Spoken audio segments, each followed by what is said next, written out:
Good morning friends. आज हम लोग पी ब्लॉक के वर्ग 15 के बारे में अध्ययन करेंगे।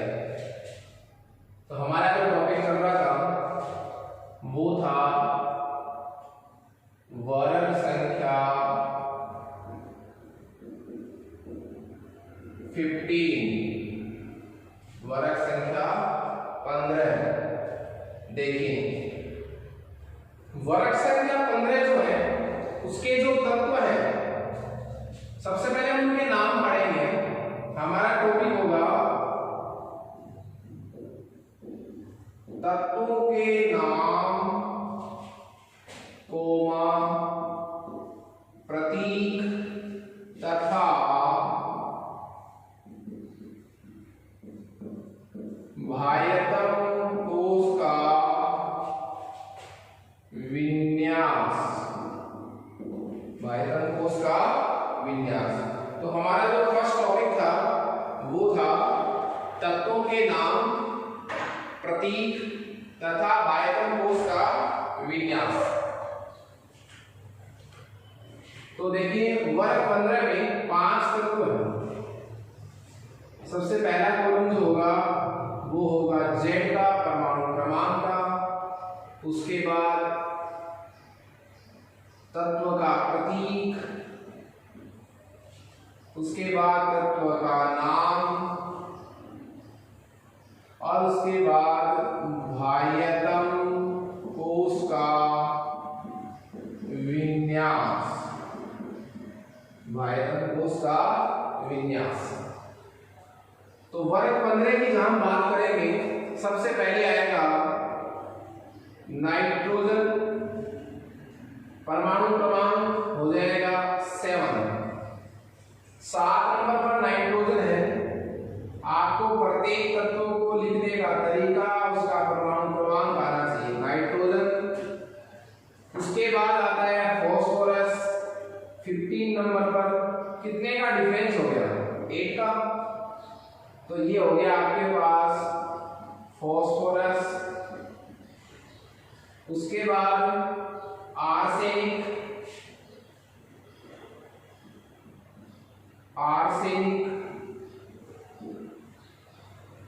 उसके बाद एंटीमनी Hd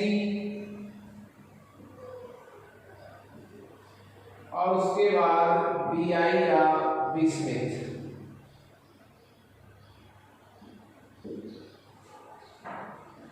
पांच तत्व हो गए। अंतर आपको रखना है 8, 18 और 32 का। इतने का आपको गैप रखना है। पी ब्लॉक के प्रत्येक वर्ग में आपको 8, 18 और 32 का गैप रखना है। तो यहाँ 8 जोड़ने पर कितने आए? 15। फिर आपको 18 जोड़ने हैं। तो आर्सेनिक कितने नंबर पर आ गया? 33 पर। 33 में फिर आप 18 जोड़िए, ये आ गया 51 और 51 में आप 32 जोड़िए, आ जाएगा आपके पास 83।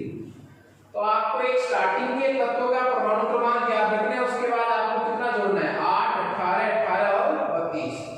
नाम के में लिख दिए बाह्यतम कोश का विन्यास। देखिए, कल हमने पढ़ा था कि जो पी ब्लॉक होता है, पी ब्लॉक के जो तत्व होते हैं, वर्ग संख्या कहां से कहां तक? 13 से लेकर 18 तक के तत्व होते हैं। इनके बाह्यतम कोश का सामान्य विन्यास क्या था? सभी का 13 से लेकर 18 तक के वो विन्यास था NS1 से 2, NP1 to 6, NS1 to 2, NP1 to 6। तो यहां देखिए, हम ओनली किसके लिए लिखना चाह रहे हैं? वर्ग संख्या 13 के लिए लिखना चाह रहे हैं। तो ये हो जाएगा NS2 NP1, NS2 NP1। वर्ग संख्या 15 के बाह्यतम कोश का सामान्य इलेक्ट्रॉनिक विन्यास क्या रहेगा? NS2 NP1। सिर्फ किसकी वैल्यू चेंज होगी? N की। तो इसी की तर्ज पर यदि आपको एक इलेक्ट्रॉनिक विन्यास याद है, किसका? नाइट्रोजन का। नाइट्रोजन का इलेक्ट्रॉनिक विन्यास हम लिख सकते हैं। नाइट्रोजन का एटॉमिक नंबर कितना हो गया? 7। तो देखिए 1s2 2s2 और 2p3।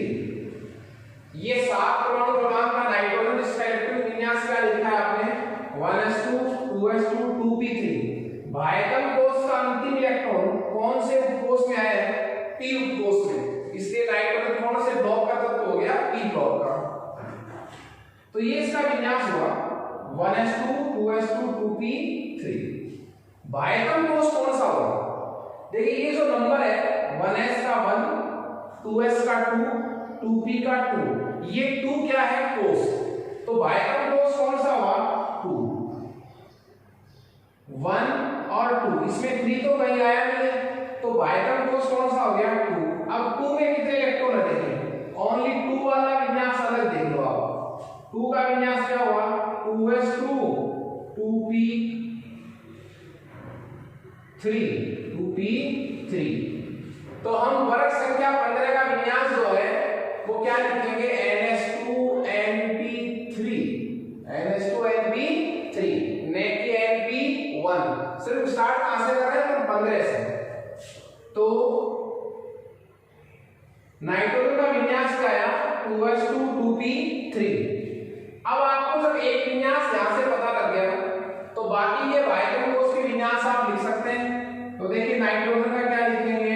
2s2 2p3।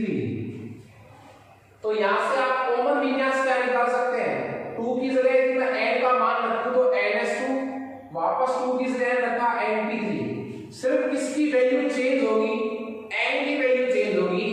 s में 2 इलेक्ट्रॉन ही होंगे और p में कितने इलेक्ट्रॉन होंगे? 3। ये बिल्कुल फिक्स रहेगा। जैसे देखिए आप फास्फोरस का विन्यास लिखिए इसी की तर्ज पर, तो चेंज हो रहा है। 2 का कितना हो जाएगा? 3, 3s2 3p3। आर्सेनिक के बाह्यतम कोष का विन्यास क्या हो जाएगा? 4s2 4p3। एंटीमनी के बाह्यतम कोष का विन्यास क्या हो जाएगा? 5s2 5p3। और बिस्मुथ के बाह्यतम कोष का विन्यास क्या हो जाएगा? 6s2 6p3। बाह्यतम कोष का विन्यास क्यों आवश्यक है?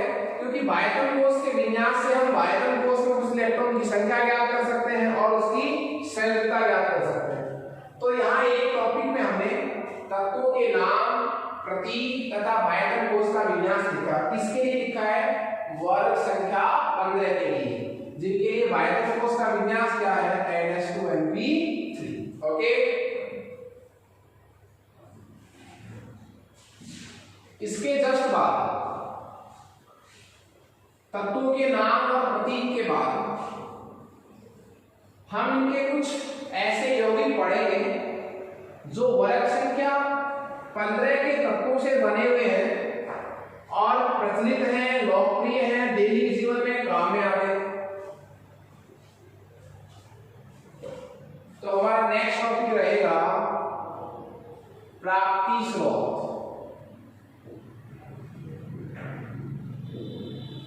प्राप्ति स्रोत कहां से हमें मिलते हैं? वर्ग 15 के तत्व कितने मिलते हैं? प्राप्ति स्रोत ऑब्लिक उपलब्धता और अवेलेबिलिटी। देखिए सबसे जो ऊपर तत्व है वर्ग 15 में, और वो कौन है? नाइट्रोजन। नाइट्रोजन दोनों अवस्थाओं में होता है साहब, मुक्त में भी और संयुक्त में भी।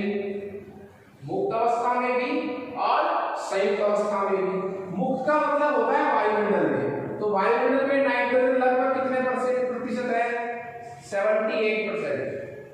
संयुक्त अवस्था में बहुत से यौगिकों में नाइट्रोजन पाया जाता है, जैसे नाइट्रेट है, यूरिया है, उर्वरकों में। ये संयुक्त अवस्था हो गई जब वो किसी यौगिकों में पाया जाता है। और मुक्त अवस्था में वायुमंडल में कितना परसेंट है? 78। फास्फोरस जो है हड्डियों में है, हड्डियों में दांतों के इनेमल के रूप में फास्फोरस उपयोगी है। इसी तरह जो फास्फोरस है वो एपेटाइट वर्ग के खनिजों में, एपेटाइट वर्ग के खनिजों में मुख्यतया जो है वो कौन उपस्थित होता है? फास्फोरस। जैसे कुछ नाम है, फ्लोर एपेटाइट,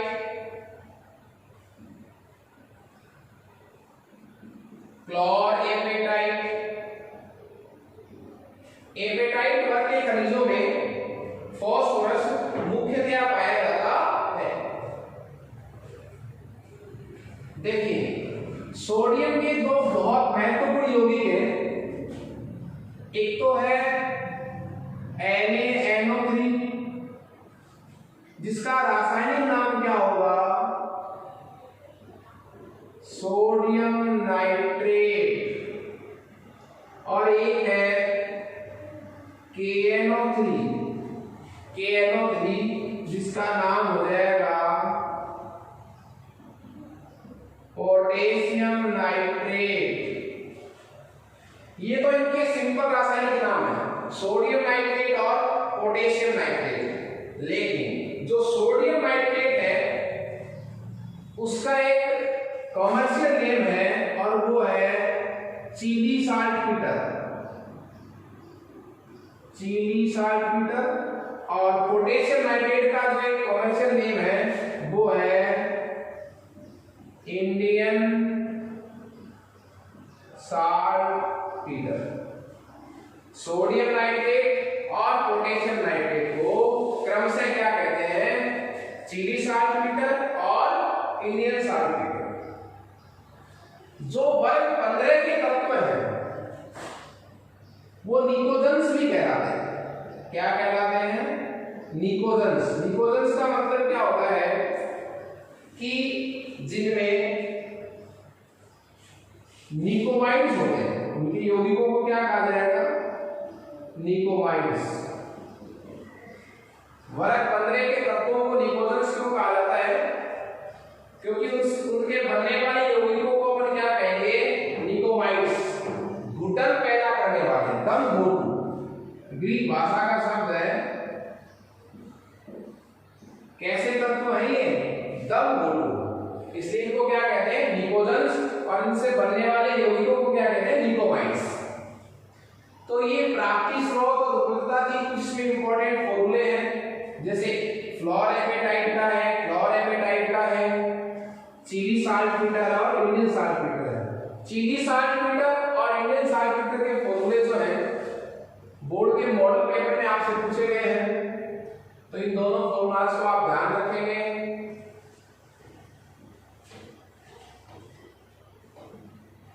बात करें इनकी भौतिक अवस्था की, वर्ग 15 के जो तत्व हैं इनकी भौतिक अवस्था पर यदि पढ़ें तो भौतिक अवस्था, फिजिकल स्टेट, देखिए नाइट्रोजन जो है इसमें वो तो कौन सी रूप में है, गैसीय रूप में। नाइट्रोजन गैसीय रूप में है। फास्फोरस जो है वो है अर्धठोस रूप में। और जितने भी शेष तत्व हैं वो क्या है, कैसी प्रकृति के हैं, ठोस प्रकृति के। तो तीन इसमें वैरायटी हमारे पास है कि नाइट्रोजन गैसीय अवस्था में है, फास्फोरस अर्धठोस अवस्था में है, और शेष जो तत्व हैं आर्सेनिक, एंटीमनी और बिस्मथ वो सब क्या है, ठोस अवस्था। ओके, इसके बाद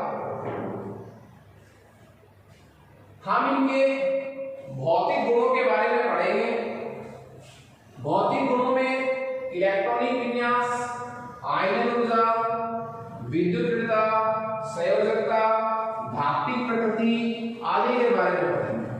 तो हमारा जो नया टॉपिक है वो हम ले रहे हैं वर्ग 15 के तत्वों के कैसे गुणधर्म, भौतिक गुणधर्म। और भौतिक गुणधर्म में सबसे पहला अपन डिस्कस करेंगे और वो लेंगे परमाणु आकार, एटॉमिक साइज। देखिए हमने 11th क्लास में पढ़ा था कि वर्ग में ऊपर से नीचे जाने पर, ऊपर से जाने का मतलब क्या हुआ, नाइट्रोजन से बिस्मिथ की तरफ जाने पर। तो वर्ग में ऊपर से नीचे जाने पर परमाणु आकार बढ़ता है। क्यों बढ़ता है, क्योंकि वर्ग में ऊपर से नीचे जाने पर इलेक्ट्रॉन की संख्या बढ़ती है, इलेक्ट्रॉन की संख्या बढ़ेगी तो कोषों की संख्या बढ़ेगी, कोष बढ़ेंगे तो भायतन कोष के इलेक्ट्रॉन और नाभिक के मध्य की दूरी बढ़ेगी, और दूरी बढ़ेगी तो परमाणु की त्रिज्या का मान बढ़ेगा, मतलब परमाणु आकार बढ़ेगा। देखिए जैसे आप परमाणु आकार का मतलब क्या हुआ, नाभिक से भायतन कोष की दूरी। तो जैसे हम वर्ग में टॉप टू बॉटम जाते हैं, मतलब नाइट्रोजन से कहां चलेंगे जब हम विस्मित तक, नाइट्रोजन से जब हम विस्मित की तरफ जाएंगे तो परमाणु आकार क्या होता है, बढ़ता है। परमाणु आकार बढ़ता है, परमाणु आकार क्या होता है, बढ़ता है। क्यों बढ़ता है, नाइट्रोजन में 7 इलेक्ट्रॉन है, फास्फोरस में 15 है, आर्सेनिक में 33 है। जैसे जैसे हम ऊपर से नीचे जाते हैं इलेक्ट्रॉन की संख्या बढ़ती है तो कोष की संख्या बढ़ जाती है, और जब कोष की संख्या बढ़ती है तो भायतन कोष से नाभिक के बीच की दूरी बढ़ती है, इसका मतलब परमाणु आकार बढ़ता है। इसमें एक प्रश्न हम आपको बताएंगे। हमने ये कहा कि नाइट्रोजन से जब विस्मित की तरफ जाते हैं तो परमाणु आकार में क्या होती है, वृद्धि होती है। लेकिन इसमें देखिए वृद्धि में भी फर्क है। जब आप नाइट्रोजन से कहां जाते हैं, फास्फोरस में, तो आकार में अधिक वृद्धि होती है, और जब आप आर्सेनिक से विस्मित तक जाते हैं तो आकार में वृद्धि कितनी होती है, कम। नाइट्रोजन से जब फास्फोरस की तरफ जाते हैं तो आकार में अधिक वृद्धि होती है, आर्सेनिक से विस्मित की तरफ जाते हैं तो आकार में वृद्धि होती है कम। इसका रीजन क्या है, रीजन ये देखिए नाइट्रोजन से जब फास्फोरस की तरफ जाते हैं तो भी इलेक्ट्रॉन की संख्या बढ़ती है, आर्सेनिक से विस्मित की तरफ जाते हैं तो भी इलेक्ट्रॉन की संख्या बढ़ती है। लेकिन आर्सेनिक से जब आप एंटीमनी की तरफ जाते हैं और एंटीमनी से कहां जाते हैं, विस्मित की तरफ, तो चूंकि इलेक्ट्रॉन की संख्या तो बढ़ती है, उसमें तो कोई दो राय नहीं है, इलेक्ट्रॉन की संख्या तो बढ़ती है, कोष की संख्या भी बढ़ती है, ये भी सही है, कोष की संख्या बढ़ती है, इलेक्ट्रॉन की संख्या बढ़ती है, परंतु आंतरिक कोषों में किसकी संख्या भी बढ़ जाती है, डी इलेक्ट्रॉन की। और डी इलेक्ट्रॉन की संख्या जब बढ़ती है तो परिरक्षण प्रभाव लगता है, आवरण प्रभाव जिसका हम नाम बोलते हैं, आवरण प्रभाव, परिरक्षण प्रभाव लगता है। और परिरक्षण प्रभाव के कारण, और परिरक्षण प्रभाव की प्रकृति भी कैसी होगी वो भी आप सुन लीजिए, कैसी प्रकृति होगी, दुर्बल। तो परिरक्षण प्रभाव लगता है वो भी कैसा, दुर्बल। दुर्बल परिरक्षण प्रभाव किसका, डी इलेक्ट्रॉन का। इस वजह से डी कक्षा के इलेक्ट्रॉन भायतन कोष के इलेक्ट्रॉन का नाभिक से बचाव नहीं कर पाते, इसलिए नाभिक भायतन कोष के इलेक्ट्रॉन को अपनी तरफ आकर्षित करता है। इसलिए आकार में वृद्धि तो होती है पर कैसी होती है, कम। तो परमाणु आकार में ये एक प्रश्न आपको याद रखना है कि नाइट्रोजन से विस्मित की तरफ जाने पर आकार में वृद्धि तो होती है, पर वृद्धि शुरुआत में क्या होती है, अधिक, और बाद में क्या होती है, कम। क्यों, जैसे डी इलेक्ट्रॉन आने लग जाते हैं, डी इलेक्ट्रॉन का दुर्बल परिरक्षण प्रभाव लगता है, इसलिए नाभिक जो है वो भायतन कोष के इलेक्ट्रॉन को अपनी तरफ खींचता है। इससे जस्ट संबंधित एक दूसरा गुणधर्म हम पढ़ेंगे, वो पढ़ेंगे आयनन ऊर्जा। आयनन ऊर्जा, आयनन ऊर्जा का मतलब क्या होता है, किसी उदासीन गैसीय विलगित परमाणु के भायतन कोष से, किसी उदासीन गैसीय विलगित परमाणु के बाह्यतम कोश से इलेक्ट्रॉन निकालने के लिए आवश्यक ऊर्जा क्या कहलाती है? आयन ऊर्जा। और आपने यह भी बड़ा अच्छी तरह कि आयन ऊर्जा जो है वो परमाणु आकार के व्युत्क्रमानुपाती होती है। कहने का मेरा मतलब ये हुआ, यदि आकार बड़ा है, परमाणु का जो आकार है, परमाणु आकार व्युत्क्रमानुपाती होता है किसके? आयन ऊर्जा के। यदि परमाणु का आकार बड़ा है, मान लीजिए आप ये परमाणु आपके पास एक ये परमाणु है आपके पास, यहाँ बाह्यतम कोश में एक इलेक्ट्रॉन है, यहाँ भी बाह्यतम कोश में एक इलेक्ट्रॉन है। कौन सा इलेक्ट्रॉन तीव्रता से बाहर निकाला जा सकता है? ये वाला। क्यों? क्योंकि इस इलेक्ट्रॉन पर आकार बड़ा होने के कारण नाभिक का आकर्षण बल क्या लग रहा है? कम लग रहा है, इसलिए थोड़ी सी एनर्जी देती इसको कहाँ निकाल सकते हैं? बाहर। यहाँ आकार क्या है? छोटा आकार है, तो नाभिक जो है वो इस बाह्यतम कोश के इलेक्ट्रॉन पर अधिक आकर्षण बल लगा रहा है, इसलिए यहां से इलेक्ट्रॉन निकालने के लिए आपको एनर्जी क्या लगानी पड़ेगी? ज्यादा। तो जिस प्रकार मैंने बताया आपको कि नाइट्रोजन से जब फास्फोरस चलते हैं तो आकार बहुत ज्यादा बढ़ता है, तो आयन ऊर्जा का मान क्या होगा? ज्यादा कम। और आर्सेनिक से जब आप बिस्मिथ की तरफ चलते हैं तो आकार में वृद्धि क्या होती है? कम। तो आयन ऊर्जा में भी कमी क्या होगी? कम। तो परमाणु आकार और आयन ऊर्जा एक दूसरे के इनवर्स काम करते हैं। यहां से मैं एक प्रश्न भी आपको बता सकता हूं। प्रश्न क्या है वो देखिए। वर्ग संख्या जो 15 के तत्व है, तत्वों की जो आयन ऊर्जा है वो अधिक होती है। सब वर्ग 15 के तत्वों की आयन ऊर्जा अधिक होती है किससे? वर्ग 16 के तत्वों से। तो वर्ग 16 के तत्वों की आयन ऊर्जा कम होती है, वर्ग 15 के तत्वों की आयन ऊर्जा अधिक होती है। जबकि आकार किसका छोटा है? पता है आपको?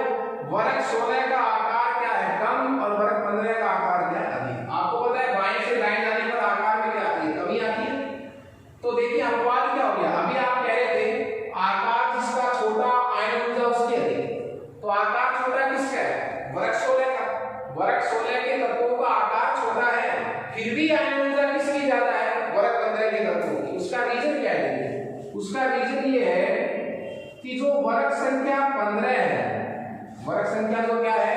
15 है, उनके तत्वों के बाह्यतम कोश का जो विन्यास है वो होता है NH2NP3। NH2NP3 NH2NP3 विन्यास होता है, जबकि वर्ग 16 के तत्वों के बाह्यतम कोश का विन्यास क्या होता है? NH2NP4। ये जो NH2NP3 है, आप देखें जो P3 है वो कैसा विन्यास हुआ? वो हुआ अर्धपूरित स्थायी विन्यास। अर्धपूरित स्थायी विन्यास। P में 6 इलेक्ट्रॉन आते हैं, आगे कितने हैं? 3। अर्धपूरित स्थायी विन्यास के कारण वर्ग 15 के तत्वों से इलेक्ट्रॉन निकालने के लिए अपेक्षाकृत अधिक ऊर्जा चाहिए। किसकी? किससे अधिक ऊर्जा चाहिए? वर्ग 16 के तत्वों से अधिक ऊर्जा चाहिए, जबकि वर्ग 16 वाले तत्व वर्ग 15 के तत्वों से छोटे हैं। फिर भी आयन ऊर्जा किसकी अधिक बता रहा हूं मैं? वर्ग 15 की। क्यों? क्योंकि वर्ग 15 के तत्वों के बाह्यतम कोश का जो सामान्य इलेक्ट्रॉनिक विन्यास होता है NH2NP3, वो एक ऐसा विन्यास होता है अर्धपूरित स्थायी विन्यास। और अर्धपूरित स्थायी विन्यास से इलेक्ट्रॉन निकालने के लिए अधिक ऊर्जा देनी पड़ती है। तो ये वर्ग 15 के तत्वों में हमने परमाणु आकार और आयन ऊर्जा को पढ़ा। नेक्स्ट क्लास में हम इनकी धात्विक प्रकृति के बारे में डिस्कस करेंगे। Okay, thank you.